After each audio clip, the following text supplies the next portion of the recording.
Hello everyone! I hope you're ready for another adventure in this spooky October that we have going on. Today, Wayne continues to read Bunnicula, a rabbit tail mystery by Deborah and James Howell. Always remember that if you want to follow along with today's story, all you have to do is hit the CC button in your YouTube link. Yep, you guessed it. Mr. Pumpkin is back to help us with this story. Are you ready to jump on in, buddy? I am too. It seems that Chester is up to some interesting things. Let's see. Chapter 5. Chester goes into his act. The next morning, I was awakened by a scream. Robert, come down here right away. There's something wrong in the kitchen. For a moment, panic seized me. I thought she had run out of dog food. Harold has priorities. But then I remember the events of the previous evening. Mr. Monroe came bounding down the stairs. Chester, I cried. Did you see Mr. Monroe? His face has turned white. It's Bunnicula, isn't it? No, he said calmly. It's shaving cream, you idiot. By now, the excitement in the kitchen was at full throttle. The table was covered with Bunnicula's handiwork. There were white beans and white peas, white squash and white tomatoes, and white lettuce and white zucchini. What can it mean, Robert? Miss Monroe was saying. I'm getting worried. One tomato is a curiosity, but this is unheard of. There must be something wrong with the refrigerator. That's it. It's turning all the vegetables white. But look, she said. I left those tomatoes on the windowsill, and they're white too. And this squash, I left in the bowl on the table. That moment, Pete and Toby came into the kitchen. Holy cow, what's going on? Maybe it's a vegetable blight, Mom. Could that be, Robert? Did you ever hear of anything like that? Well, no, actually. I've heard of blight, but nothing like this. Chester leaned my way.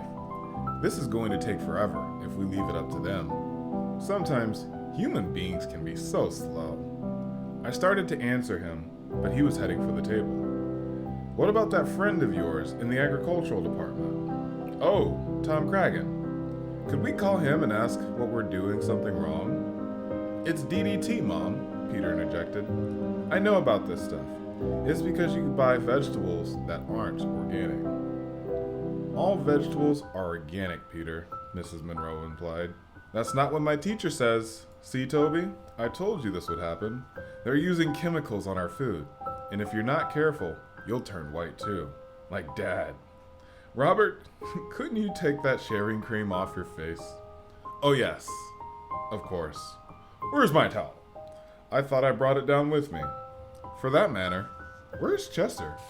I saw him going towards the table, but I'd lost track of him listening to all the talk about DDT. I just hope they don't use any of that stuff where they grew chocolate cupcakes. Pete, did you take my towel? Why would I take your towel, Dad? I don't shave. Just then the door swung open. I could not believe my eyes. There was Chester with Mr. Monroe's towel draped across his back and tied under his neck like a cape. That was strange enough, but on his face was an expression that sent chills down my spine. His eyes were wide and staring. The corners of his mouth were pulled back like an evil grimace. His teeth were bared and gleaming in the morning light. He cackled menacingly, threw back his head as if he were laughing at all of us. I thought he'd completely lost his mind. There's my towel. What's the matter, Chester? Were you cold? Mr. Monroe bent down to take the towel, but before he could lay his hands on it, Chester flipped over on his back, closed his eyes, and folded his paws over his chest. It was a hideous sight. He opened his eyes wide, paws outstretched. He slowly lifted his head. His eyes glazed and vacant. Soon the upper half of his body followed, all in one smooth flow until he was in a sitting position. Hey, Dad, did you leave your brandy glass out last night? Chester is acting a little weird. Well, son, cats are funny creatures. I glanced at Chester. He wasn't laughing. Psst, Chester, what are you up to? I'm a vampire, you dolt. Can't you tell? I'm trying to warn them. Well, it's not working. You better think of something else. Chester frowned, apparently in deep thought. So you see, Toby, Mr. Monroe was explaining, all cats are as individual as people. Maybe he just wants our attention. Isn't that right, kitty cat? Ordinarily, Chester would have left the room upon being called Kitty Cat, but he was lost in thought. Come on, Chester, give me back my towel. Mr. Monroe moved towards Chester. Chester's eyes lit up. He looked at me and smiled. I sensed I was not going to like what he had in mind. I was toying with the notion of slinking under the table when Chester fixed me with his eyes. How deep they were, like black pools. I felt myself floating, lost in them. My will no longer my own. I felt the inexplicable urge to murmur, "Yes, master." When he walked slowly, steadily towards me, as he drew nearer, I found myself unable to move. He stopped before me, never taking his eyes off me, and lunged. Yow! Mom, Chester bit Harold on the neck. Aw, that really wasn't a bite, was it, Chester? That was a love bite. Isn't that cute? Love bite my foot. That hurt. Chester, what's the matter with you? I sputtered. Do I look like a tomato? Oh, it doesn't matter anyway, Harold. They don't understand. How can human beings read the same books I do and be so thick? Our conversation was interrupted. Mrs. Monroe picked up Chester and cuddled him. I was praying she would not add insult to injury by kissing his nose, which he hates more than anything. Poor Chester. Do you really need a little love? Do you know what I'm going to do, you big ball of fuzz, you? Oh, I could tell what was coming. I'm going to kiss you on your little nose. Yep, I could tell that was coming, all right. Chester knew better than to resist. He went limp in Mrs. Monroe's arms. Mr. Monroe took the towel off Chester. I still don't know why he's wearing my towel, he said. I think he must be cold, dear. Here's your towel. Why don't you get his kitty sweater? Oh, yes. Chester looked ill, and he can wear that all day. As Chester was being buttoned in his bright yellow sweater with purple mice and cowboy hats all over it, Mr. Monroe said, "What about those vegetables?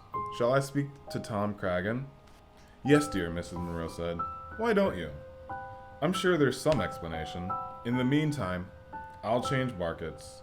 To tell you the truth, I'm really much more worried about Chester. We'd better keep an eye on him." Chester and I did not speak until late afternoon. I was busy nursing my neck, and Chester was busy hiding under the sofa, too embarrassed to be seen. When we did speak at last, it was a brief exchange. "Hey, Chester," I called when he finally crawled from out under. "We don't have to worry about any vampire bunnies anymore. All you have to do is stand outside his cage in that sweater, and he'll laugh himself to death." Chester was not amused. "That's right, make fun. All of you. No one understands. I tried to warn you, and they wouldn't heed. Now I'm going to take matters into my own hands." Whereupon Chester and his 16 purple mice went into the kitchen for dinner. I think that is a very funny place to end. Did you like Chester's sweater with the 16 mice? I did too. But he hates it. But what can you do? Thank you for joining us for this story as well. Have fun and take care, Mr. Pumpkin. And you, have fun and take care and enjoy the rest of this amazing October. Bye-bye.